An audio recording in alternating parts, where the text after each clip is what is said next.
I'm so glad you made it, Nina. Finally, huh? Thank you. Yes. How many weeks are we talking about this already? That you should come over? A few weeks. It's a few weeks. I've been traveling and yeah, you're busy, so super busy. You are busy. You are really busy.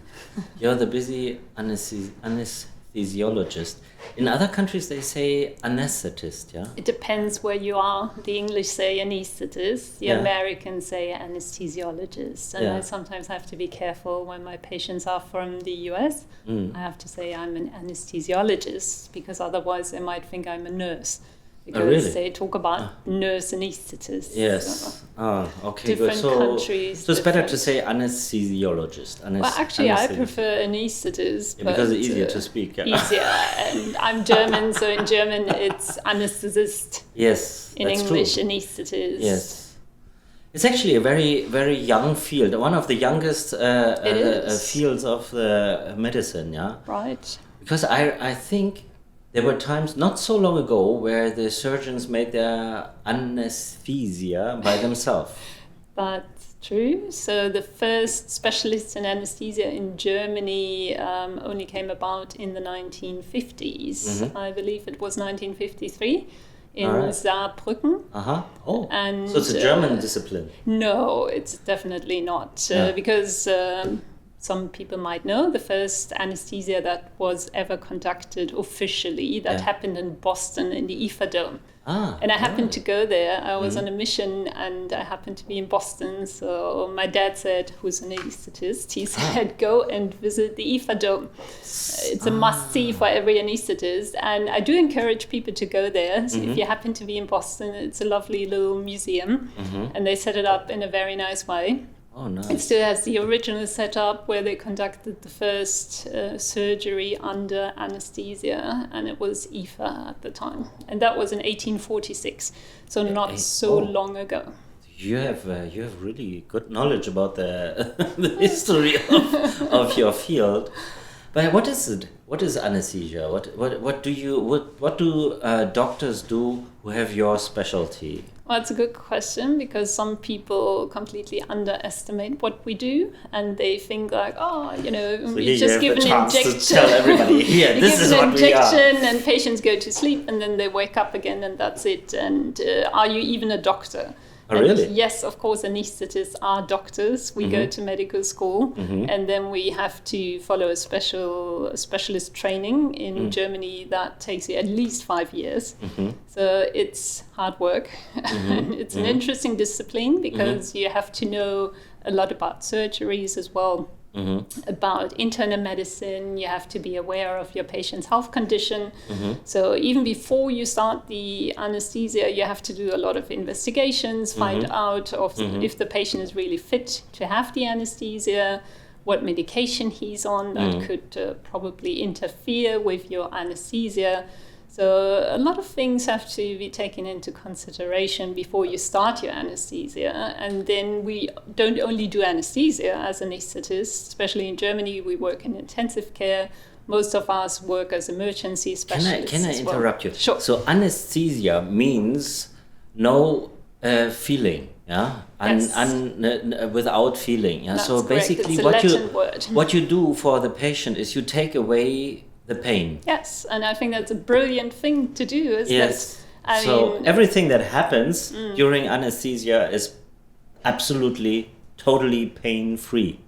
Yes, it should be. Yes, but it's not only pain-free, you also lose your consciousness. So I always say there are actually 3 aspects of a general anesthesia. And we also have local anesthesia, we have nerve blocks, we have all sorts of anesthesia, but let's focus on the general anesthesia first because that's what mostly people face when they're undergoing a surgery. So basically you want to kill the pain, you want to kill the consciousness as well. And for certain surgeries you also want to make sure that all the muscles are relaxed. Okay, good. So the anesthesiologist, when you go for a surgery, the anesthesiologist makes sure that you stay totally relaxed. Yes. Make sure that you are asleep without consciousness. Right. Like in a deep sleep where you also have no consciousness. True.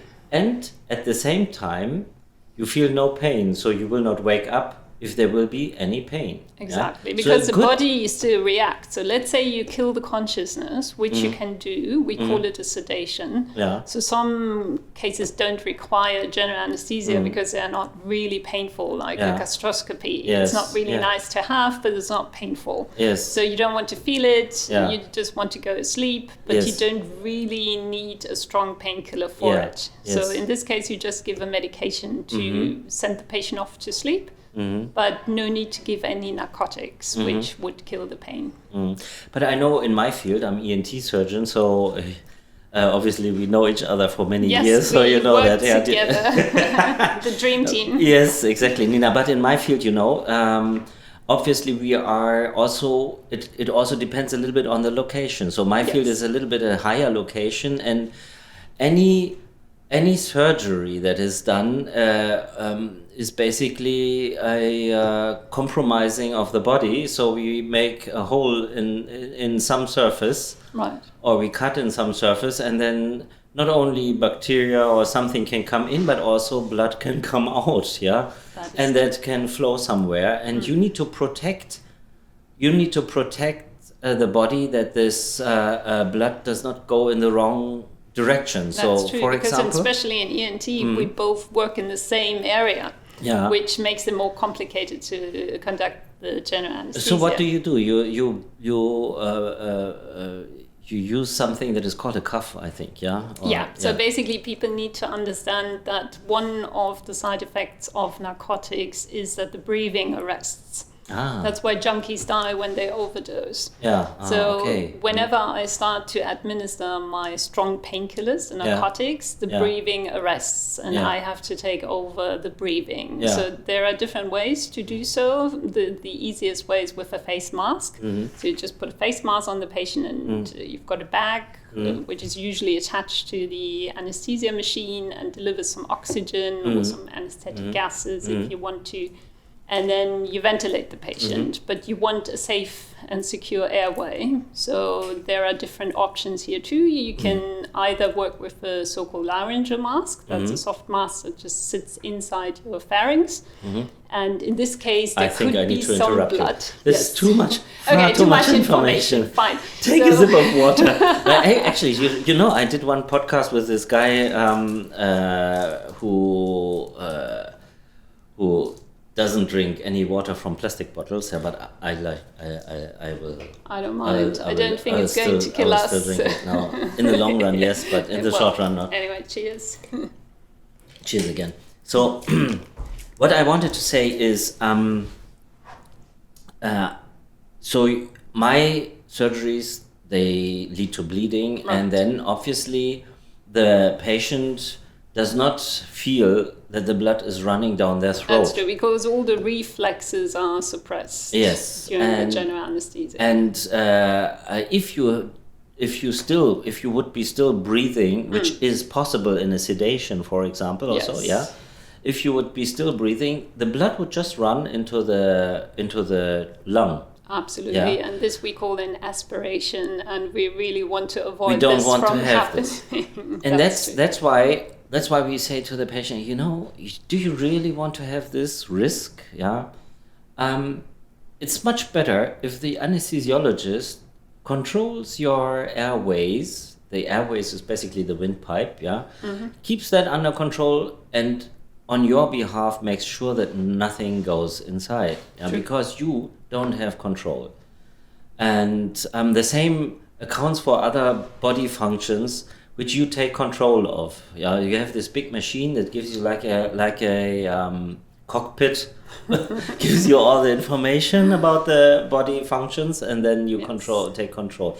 That's the thing with the general anesthesia, and that's what Nina means. What you mean, when you talk about general anesthesia. Right. So general anesthesia means you're just out. You don't hear or see or feel anything. Yeah. And I take over your breathing, your ventilation, and I attach the patient to the monitor, check all the vital signs, make sure everything is fine and stable. And I've had already many years of anesthesia of experience in surgical theaters before I met you, And you were really the first anesthesiologist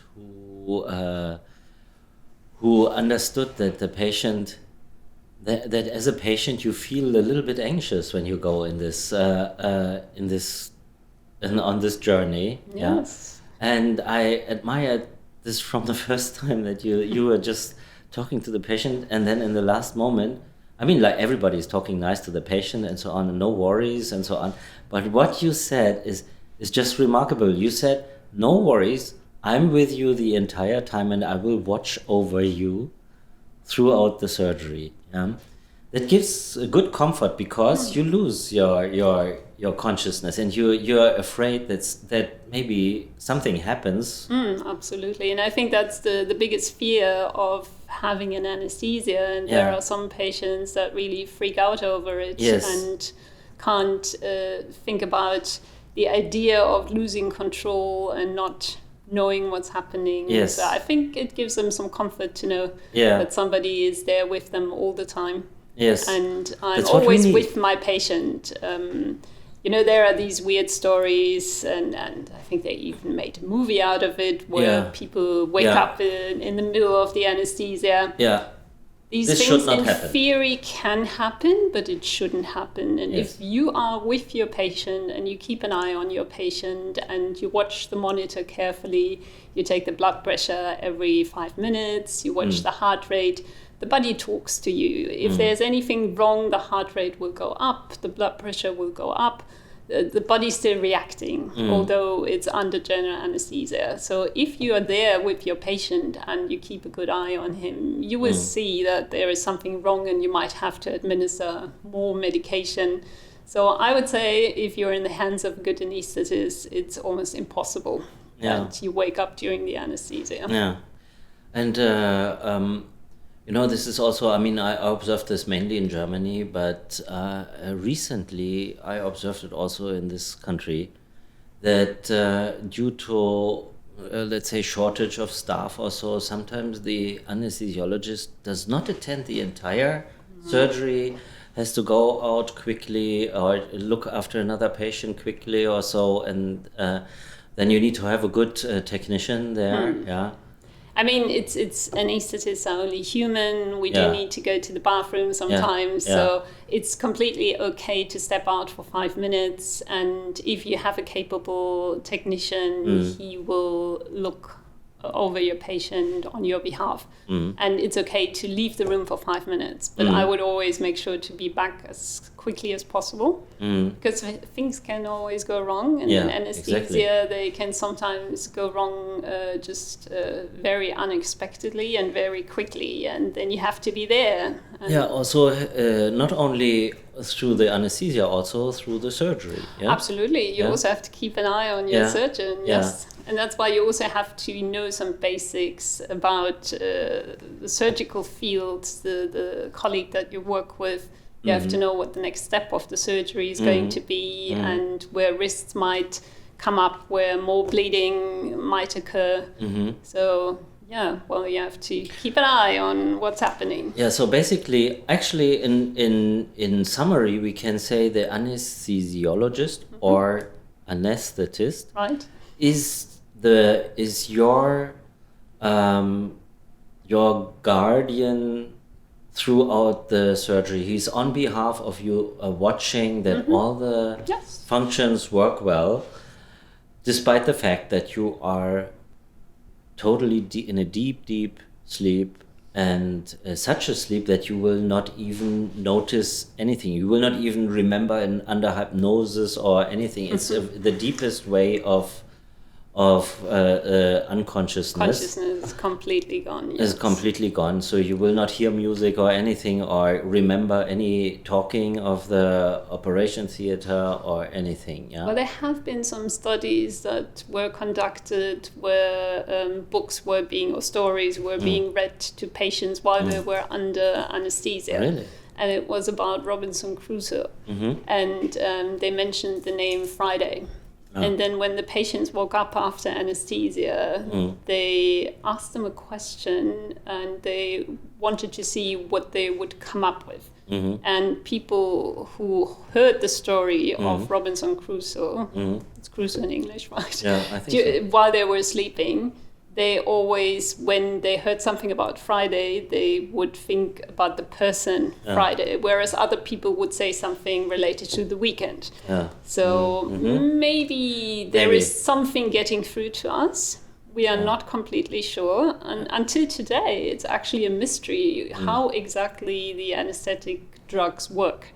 We don't know. We know that they stop certain parts of the brain from communicating with each other. So they seem to kind of cause a blockage.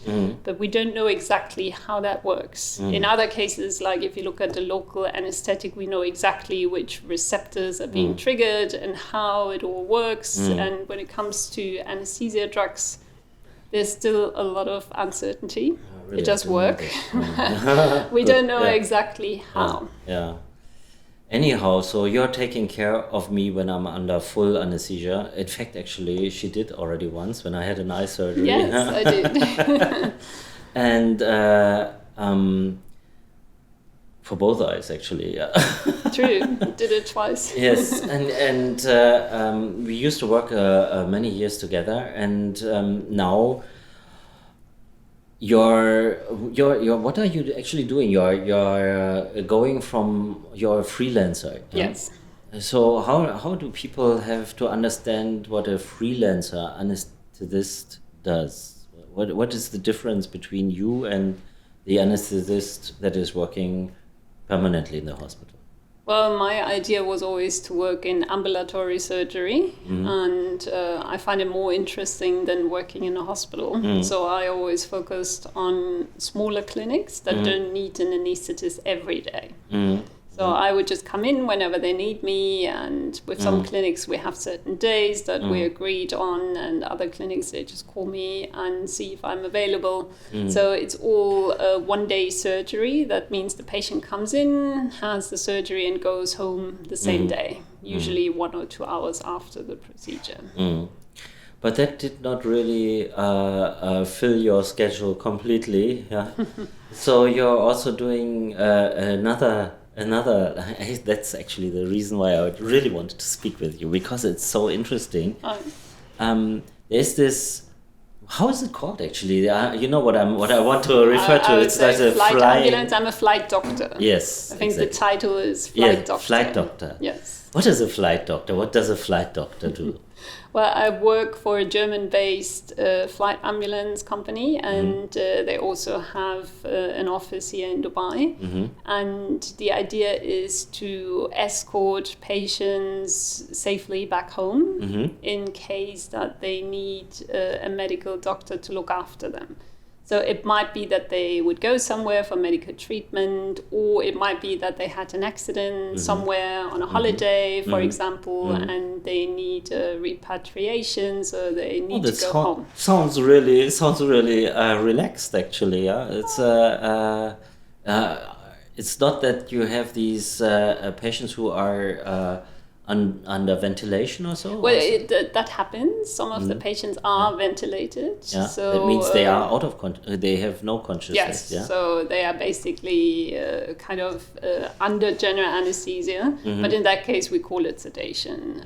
So they are sedated and ventilated. That means they don't breathe by themselves. And those are mostly critical patients, or sometimes patients that have a disease where they can't breathe themselves anymore. And where do they have to go?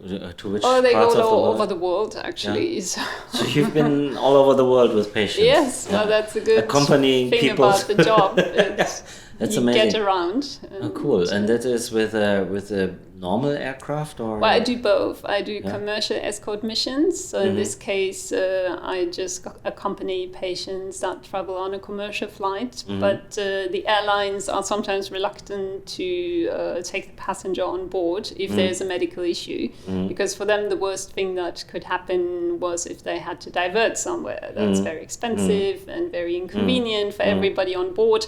So that's something that they absolutely want to avoid. Yeah. So for them, time, it seems safer if there is a doctor on board with the patient, just in case something goes wrong. But so, and then in case something goes wrong, you need to make sure that the airline can still reach their destination. Yeah, Yes. you don't Well, it might happen that we would have to diverge. Yeah. That decision would be talked about amongst me and the captain. So, of course, we would avoid to do that. But if there's no other way and the patient's life depends on getting down to the ground as quickly as possible, then that... What could be the reason for a patient? Well, let's say somebody has a cardiac arrest all of a sudden, which sometimes happens amongst normal passengers.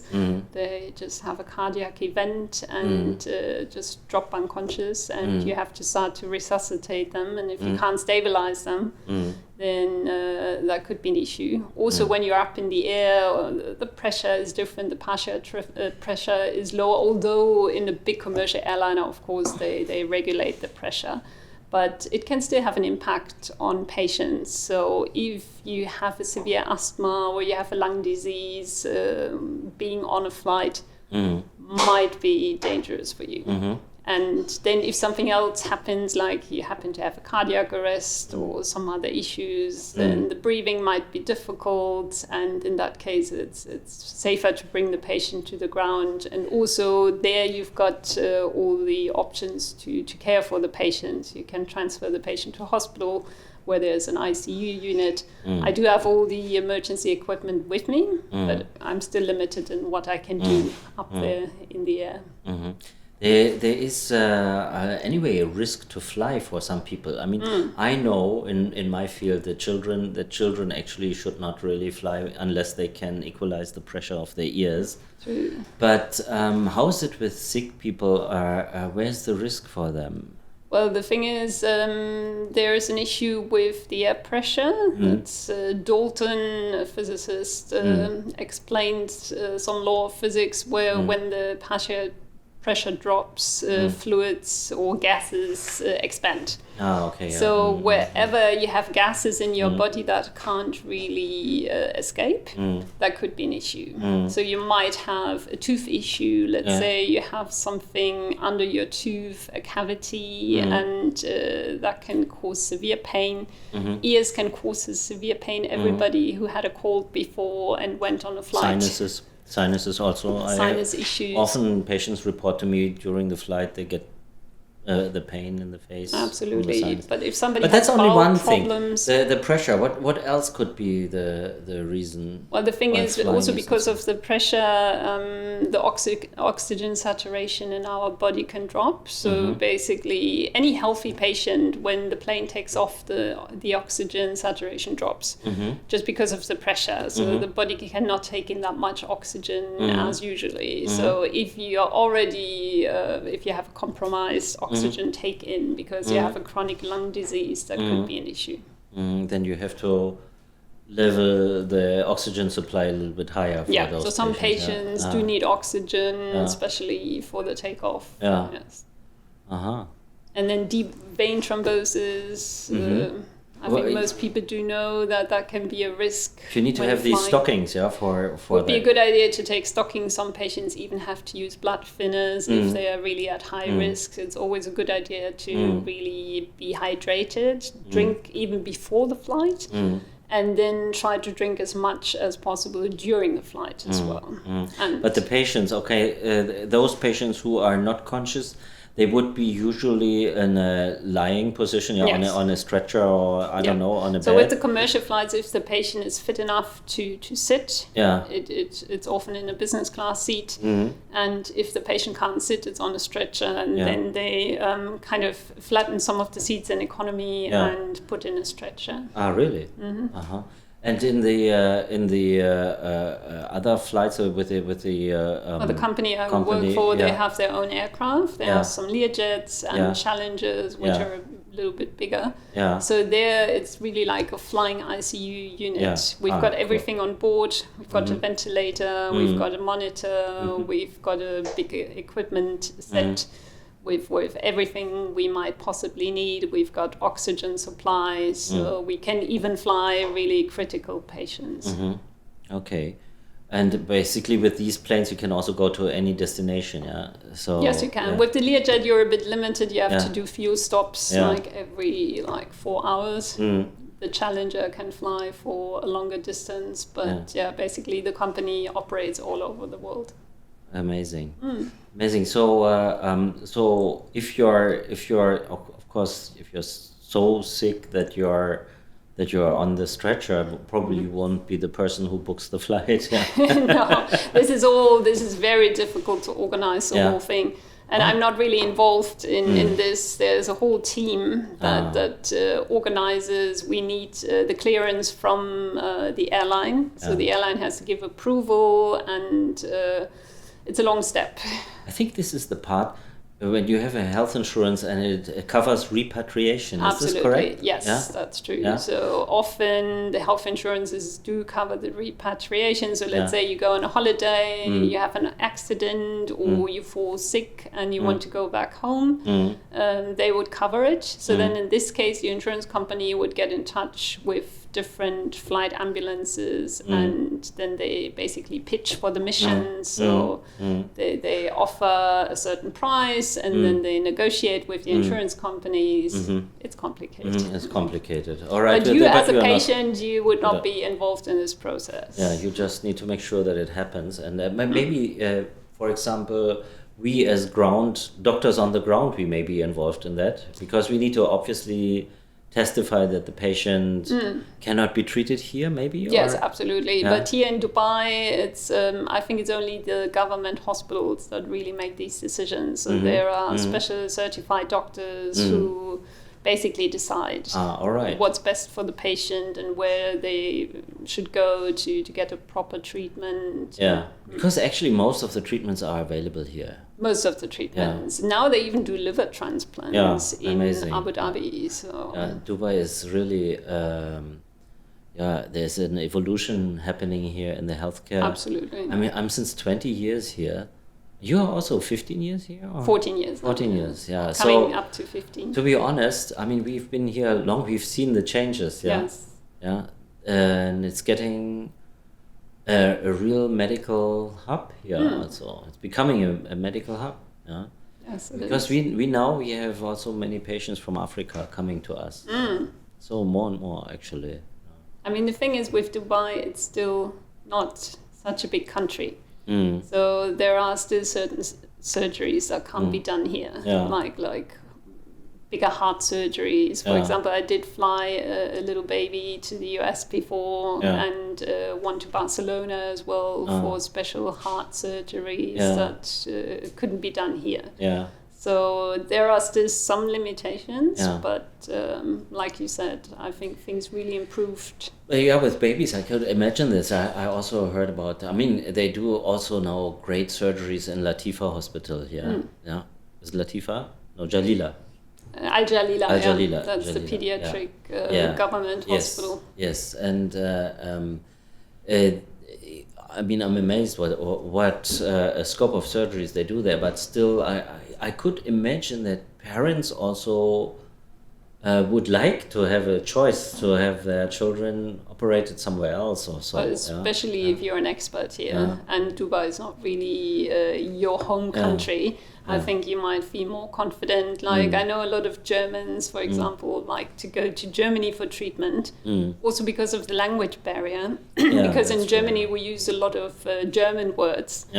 And we don't know the Latin words, whereas in English language, like vertigo, for example, everybody understands vertigo. If you say that to a German, they don't really know what vertigo is.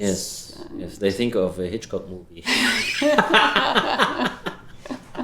Yeah, that's true, actually. Or we don't say appendix in German, we say Blinddarm. Yeah. So we use a lot of German words to describe medical anatomy or illnesses. So some German patients, I would assume, feel more safe to talk to a German doctor because it's maybe just easier to communicate. So but it's an increasing number of flights that you're doing there, or is it stable on a certain level, or? Well, there's more competition now. There's an Indian company who just got into the market, and they are very busy, and so I would say it's a big business in a way that there are a lot of patients that need to travel for medical care, or people that need to go back to their home countries. So there's definitely a market, but there's a lot of competition as well. But now, from the medical point of view, it's we would say that actually is more and more available here in the UAE, theoretically, and especially UAE residents do not really need to go abroad anymore for their I think for a lot of treatments you can just stay here. I remember when I came to Dubai, most ladies, when they delivered, they would almost all go back to their home country. And now most of them stay here and do it here. For example, And then, but once you are in the situation and you need to go to a different country, it's good to have you with you, because you take care. Also, you basically also control their health situation regularly, even if they can speak. Yeah, I've got a monitor with me, so even if I'm on a commercial flight with a patient who is still in a stable condition, I'm looking after them. Sometimes I have a nurse with me as well. So it might be two of us, because sometimes the patients also need nursing care. And so it might be two of us. And then we are like a personal assistant managing everything. We usually meet the patient at the airport, help them with the check-in formalities, and sometimes carry the bags. So we do everything that's needed, look after them, order the meals for them, check their vital signs. I think, and that's probably also one of the reasons when you then come back and are on the ground again and are in one of these daycare surgery centers, why you take care so much about the patients. I mean, it's really amazing how you are caring and take care that your patients are happy from the beginning to the end, and that they don't have anything to complain. And there are lots of things that people complain about after surgeries. But I always put myself in the patient's shoes, because everybody is afraid to undergo a surgery, have a general anesthesia, and I mean, I can only speak for myself. But if I know what to expect and what's going to happen, I can handle things much better. And that's why I always take the time to explain everything to my patients. I will explain them what exactly we are going to do and what the next step will be and what could possibly happen. And some of them don't really want to hear all the details, but I think most patients are glad to know what to expect. I was always following this. It's a typical German way to explain everything. It probably is. At the end of the day, I understood that if a patient trusts you anyway, they made their decision already up front. They trust you and they say, Dr. Nina Regenbogen, you take care of me, I'll trust you. And don't tell me the details. that does happen. And also, I often meet the patients on the day of surgery, so I don't see them beforehand. So I have very little time to win them over and win their trust. And that's why I think you have to be even more considerate and really make an effort to explain everything to them. That's true. But I wanted to talk with you also about another aspect of anesthesia, which I noticed that many people experience after the anesthesia, when they wake up. There's often patients, they really have, I mean, the anesthesia themselves was good. They did not have any bad experiences. And then after this anesthesia, they wake up and feel like nausea, like they need to throw up, or they have severe pain. And are there ways that an anesthesiologist can make sure that these things are not happening?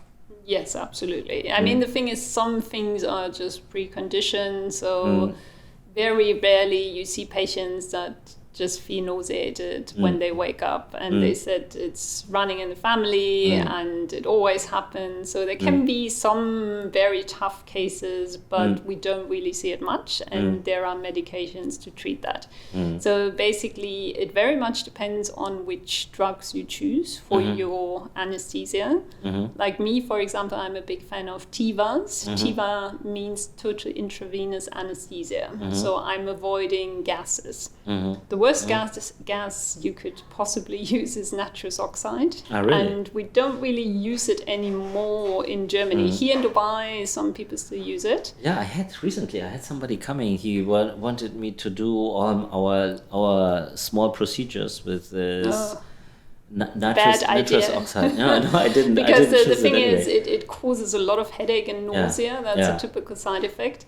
And the thing with nitrous oxide is it was one of the first drugs that were used for general anesthesia. So when people started experimenting on anesthesia in the early 1900s, they were mostly using nitrous oxide and EFA. And the thing is with nitrous oxide, it does have some analgesic effect, which means it does kill pain, but you really have to inhale it in a very high concentration. And then you risk suffocating, because if there's no oxygen and you inhale pure nitrous oxide, you will die. And therefore you always have to mix it carefully, and you also have to make sure that the mask or whatever you inhale it with is very tight. And the effect is very short acting and has a lot of side effects, and I don't see any good reason why we still need it.